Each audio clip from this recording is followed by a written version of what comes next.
Ya Bu, silahkan Bu, duduk Bu. Baik Bu.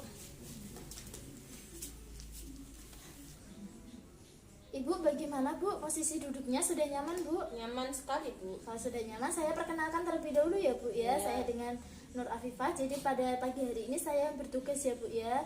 Kalau boleh tahu, ini dengan Ibu siapa? Rekatul Bu. Oh, Ibu Rekatul. Ya. Jadi ada yang bisa saya bantu Bu?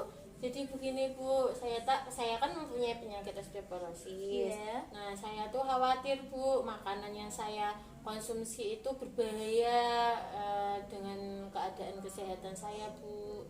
Oh, seperti itu ya Bu Iya, ya. Bu.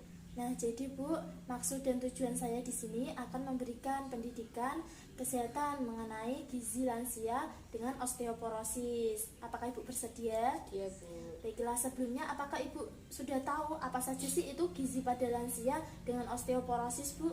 Tidak. Belum tahu sama sekali ya Bu ya. Jadi saya akan menjelaskan terlebih dahulu ya Bu ya, memberikan informasi sedikit mengenai dari tujuan dan manfaat nutrisi seimbang pada lansia dengan osteoporosis ini, yaitu tujuannya itu untuk menanggulangi dari masalah gizi yang sudah ditegakkan pada diagnosis gizi dengan mempertimbangkan dukungan dari contohnya itu keluarga, ekonomi, serta pemanfaatan dari pekarangan rumah, seperti itu Bu. Nah, sedangkan hubungan gizi pada lansia ini kebutuhannya itu apa aja sih? Nah, kebutuhannya itu yang pertama dari meningkatkan asupan kalsium, dimana makanan yang mengandung kalsium yang dapat diperoleh contohnya itu dari olahan semisal sayuran hijau, susu. Nah, sayuran hijau sendiri ini bisa diperoleh dari brokoli, kangkung, biji-bijian, kacang-kacangan, serta ikan dengan tulang kecil yang bisa dimakan, seperti itu Bu. Nah, yang kedua dengan bisa meningkatkan asupan dari vitamin D, di mana vitamin D sendiri ini dapat dihasilkan dengan sendirinya oleh kita, yaitu dengan memanfaatkan adanya sinar matahari. Apabila kulit kita terpapar langsung dengan sinar matahari, itu kita akan mendapatkan secara langsung vitamin D. Namun juga dapat bisa ditemukan dalam berbagai makanan, contohnya itu dari jamur, telur, ikan, sarden, dan salmon, seperti itu. Nah, dimana apabila kita mengkonsumsi vitamin D ini dan kalsium, itu dapat meningkatkan dari kebutuhan vitamin D-nya langsung. Namun dari beberapa kasus juga kita membutuhkan dari suplemen vitamin D langsung. Nah, selanjutnya saya akan memberikan informasi mengenai makanan apa saja sih Bu yang dibatasi oleh lansia dengan osteoporosis ini. Nah, yang pertama itu ada garam.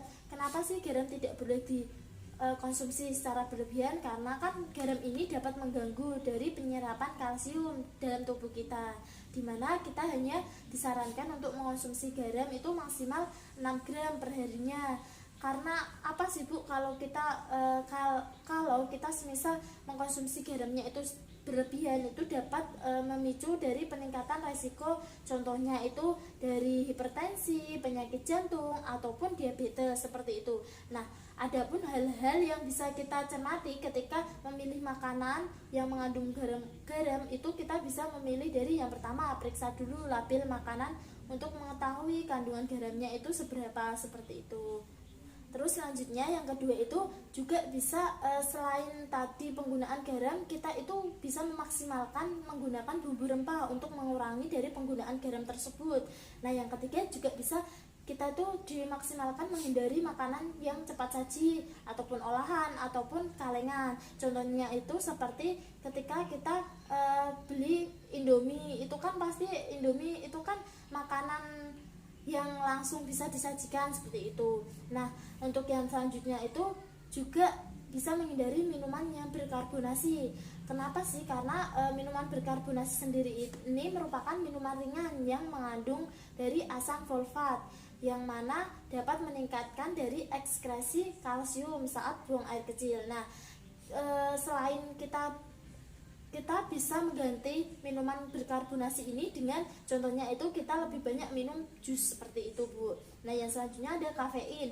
Kita juga dibatasi untuk minum kafein, dimana kafein sendiri ini dapat merusak dari kepadatan tulang.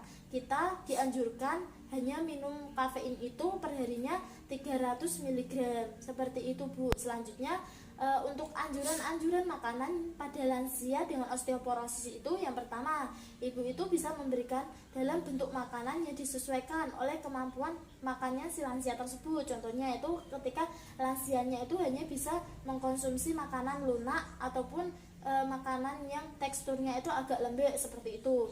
Yang kedua, juga bisa makan dengan porsi sedikit tetapi sering. Tetapi jangan lupa juga Bu, memperhatikan dari jarak antara dua waktu makan tersebut itu tidak kurang dari 3 jam.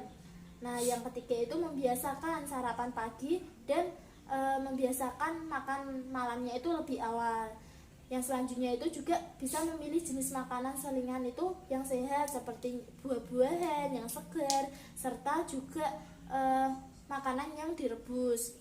Terus selanjutnya kita juga bisa memprinsipkan diri kita itu harus memenuhi prinsip dari gizi seimbang pada lansia, yaitu contohnya itu dengan tadi membatasi garam, gula, dan minyak, serta makanan yang berlemak dan tinggi purin.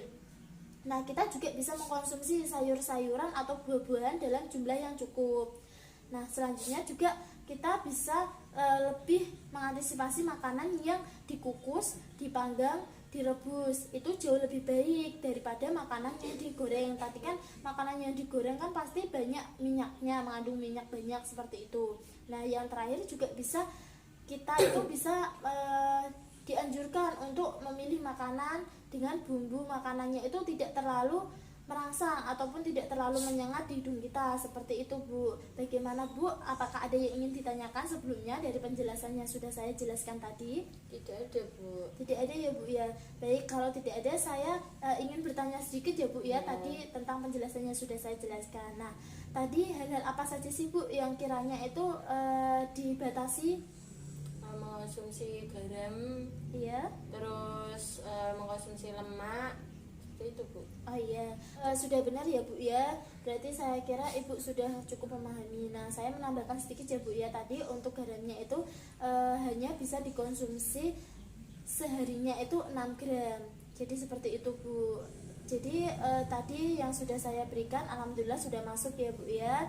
Nanti kurang lebihnya saya akan menjadwalkan ulang apabila ada kiranya ada keluhan-keluhan yang lain seperti itu ya Bu ya.